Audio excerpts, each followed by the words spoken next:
નમસ્કાર મિત્રો, આજે આપણે જઈ રહ્યા છીએ એવું સ્થળ જોવા કે જ્યાં પથ્થર પણ વાત કરે છે ભક્તિની, કળાની અને ઇતિહાસની. આજે આપણે જઈ રહ્યા છીએ એલોરાની ગુફાઓ. એલોરા મહારાષ્ટ્રના ઔરંગાબાદ પાસે આવેલું વિશ્વવિખ્યાત ઐતિહાસિક સ્થળ છે. અહીં અંદાજે 34 ગુફાઓ છે જે 3 મુખ્ય ધર્મો બૌદ્ધ, હિન્દુ અને જૈનને સમર્પિત છે. Starting point entry gate. ભાઈ, અમે એન્ટ્રી ગેટ પર છે. અહીંથી એક લાંબો રસ્તો છે જે ગુફાઓ સુધી લઈ જાય છે. ટિકિટ વિન્ડો, માહિતી કેન્દ્ર અને બસ સેવા પણ અહીં ઉપલબ્ધ છે. રાષ્ટ્રીય સ્મારક તરીકે સંરક્ષિત આ ગુફાઓ યુનેસ્કો વર્લ્ડ હેરિટેજ સાઇટમાં સમાવિષ્ટ છે.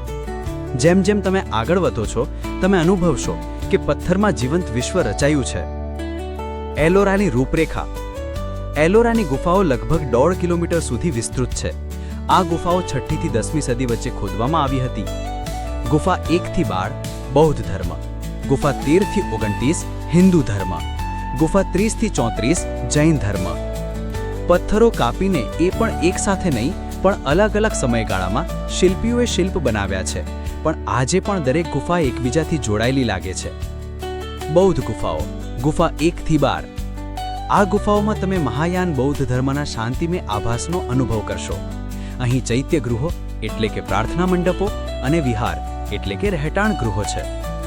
ગુફા 10 વિશ્વકર્મા ગુફા, જેને કાર્પેન્ટર્સ કેવ પણ કહે છે. અહીં બુદ્ધ ભગવાનની મોટી બેઠક મૂર્તિ છે. છત લાકડાની માફક લાગે તેવી શિલ્પકલા જોવા મળે છે.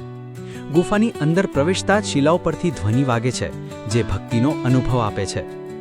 ગુફા 5 મહાવિહાર. 2 માળની ગુફા જેમાં નંદીની જેમ પંક્તિબદ્ધ કોઠા છે. આ ગુફાઓમાં તમને ઘન શાંતિ, અંધારો અને પ્રકાશ વચ્ચે શિલ્પોની ભવ્યતા અનુભવાય છે. ઓમ. હિન્દુ ગુફાઓ.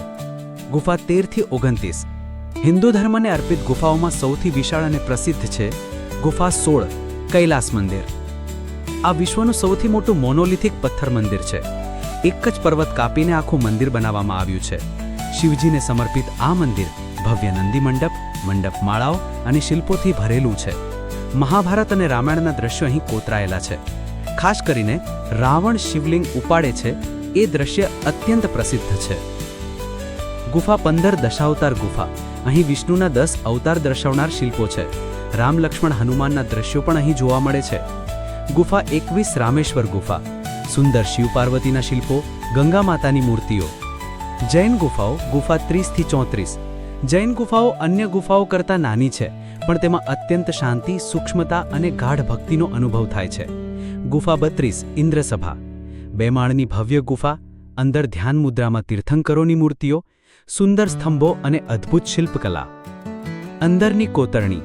પ્રત્યેક ગુફાની અંદર પ્રવેશો ત્યારે તમે ચોંકી જશો, કેમ કે શિલ્પકલા એટલી નાજુક છે કે પથ્થર નહીં લાગે. દરેક સ્તંભ પર શિલ્પ છે. છત પર કોતરેલી કમળની પાંખો, ભગવાનોની ભાવભરી મૂર્તિઓ. પથ્થર પર રેખાઓ, દૃશ્યો અને વાર્તાઓ. ક્યારેક એવું પણ લાગે કે આ બધું માનવીય શક્તિથી વધારે છે. એકદમ દિવ્ય અનુભવ. ફોટોગ્રાફી અને અનુભવ. અહીં ફોટોગ્રાફી માટે શાનદાર જગ્યા છે, ખાસ કરીને ગુફા નંબર 16 બહારથી. અંદર ગુફાઓમાં પ્રકાશ ઓછો છે, પણ ત્યાંની છાયાઓ અને શિલ્પો સાથે તસવીરો એકદમ કલાત્મક બને છે. આત્મિક શાંતિ અને અનુભવ. જ્યારે તમે ગુફામાં ચાલો છો ત્યારે પગલાં પણ ધીમા પડી જાય છે. પથ્થરમાં શાંતિ છે. દરેક ગુફામાં એક અલગ વાતાવરણ છે. શાંતિ, પાવનતા, ભક્તિ અને ઇતિહાસ સાથે સંવાદ. અંતિમ સંદેશ. મિત્રો, એલોરાની ગુફાઓ માત્ર તીર્થયાત્રા નથી, એ છે આપણા ભવિષ્ય માટે ભૂતકાળમાંથી મળેલી શિલ્પ ભરેલી ભેટ. જો તમે કલા, ઇતિહાસ અને ધર્મમાં રુચિ રાખો છો, તો એલોરા તમારી લાઈફમાં એકવાર જવું જ જોઈએ. ત્યારે એક વાત યાદ રાખવી જોઈએ, આ કામ કોઈ મશીનથી નહોતું થયું. આ પથ્થરો હથોડી, છીણી અને માનવીય શ્રમથી ખોદવામાં આવ્યા હતા. કલ્પના કરો, આખો પર્વત 1-1 ઇંચ કરીને ખોદવો, પછી અંદરથી મંદિર જેવા હોલ બનાવવો અને પછી તે પથ્થર પર આટલા નાજુક શિલ્પ કોતરવા. આ કામ વર્ષો સુધી અનેક પેઢીઓએ કર્યું હશે. એમ કહી શકાય કે એલોરાની ગુફાઓ એ પથ્થરમાં લખાયેલી ભક્તિ છે. ઓમ. ગુફાઓની અંદર તમે એક આશ્ચર્યકારક વાત અનુભવશો. ધ્વનિનું પ્રતિધ્વનિ બહુ શાંતિ ભર્યું હોય છે. જ્યારે બુદ્ધના મંદિર અથવા ચૈત્ય હોલમાં ઊંઘી સ્વરે મંત્ર બોલાય છે, ત્યારે તે અવાજ તમારા મન સુધી પહોંચે છે. એલોરાની દરેક ગુફા માત્ર શિલ્પ જ નથી, એ છે એક આધ્યાત્મિક અવાજ. બૌદ્ધ ગુફાઓ ધ્યાન અને શાંતિ માટે, હિન્દુ ગુફાઓ રામાયણ મહાભારતના દ્રશ્યો માટે, જૈન ગુફાઓ આત્મચિંતા અને તપ માટે. આજના સમયમાં એલોરા ગુફાઓ માત્ર ભારતીય યાત્રિકો માટે નહીં, વિશ્વભરના ઇતિહાસ પ્રેમીઓ માટે એક દર્શનીય સ્થળ છે. અનેક વિદેશી વૈજ્ઞાનિકો અને આર્કિયોલોજિસ્ટ અહીં સંશોધન માટે આવે છે. તાજેતરમાં તો ડ્રોનથી લીધેલા ફૂટેજ પણ સોશિયલ મીડિયામાં વાયરલ થયા હતા. આ ગુફાઓ આજના સમયના યુવાનો માટે પ્રાચીન ઇજનેરીના લાઈવ દાખલા બની ગઈ છે. એલોરા એક એવી જગ્યા છે જ્યાં પથ્થર મંદિર બન્યા, મંદિર શિલ્પ બન્યા અને શિલ્પ ભક્તિ બની ગયા. અહીં તપ પણ છે, અહીં ભવ્યતા પણ છે, અહીં શાંતિ પણ છે અને અહીં આપણા ભારતીય સંસ્કૃતિનો ગૌરવ પણ છે. જો તમને ઇતિહાસમાં, શિલ્પકલામાં કે આધ્યાત્મિક યાત્રામાં રસ હોય તો એકવાર જીવનમાં એલોરાની ગુફાઓ જરૂર જોવા જેવી છે. ઘણા લોકોને ખબર નથી હોતી કે કૈલાસ મંદિર માત્ર ઉપરથી નીચે ખોદીને બનાવાયું છે.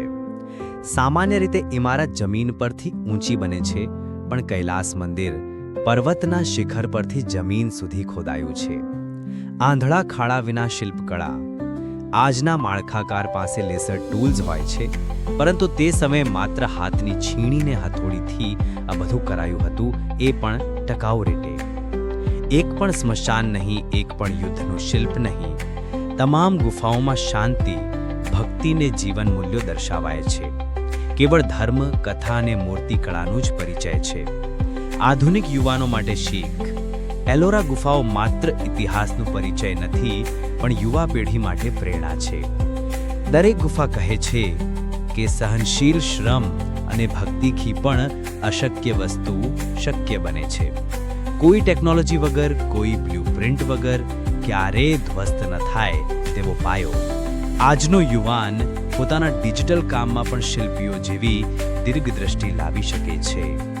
આજની ભાષામાં સમજાવીએ તો એલોરા એ પ્રાચીન India's master class in architecture છે, જ્યાં ડિઝાઇન કોઈ કમ્પ્યુટરમાં નહીં પણ દિલમાં થતી હતી, જ્યાં કરિયર નહીં પણ કલા અને શ્રદ્ધા થકી જીવન બનાવાતું હતું.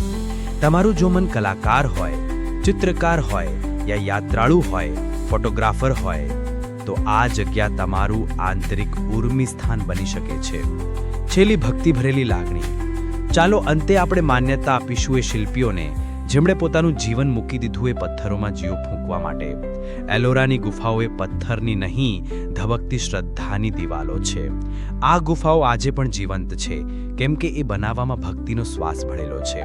હવે તમારી પાસે છે 1 કલાક 15 મિનિટ માટે તૈયાર સ્ક્રિપ્ટ, નેટિવ ગુજરાતી ભાષામાં, સાદી, લાગણીસભર અને માહિતીપ્રદ. દરેક વિભાગ બાંધકામ, ઇતિહાસ, શિલ્પકળા, ધર્મ, ભાવના અને આજની શીખ.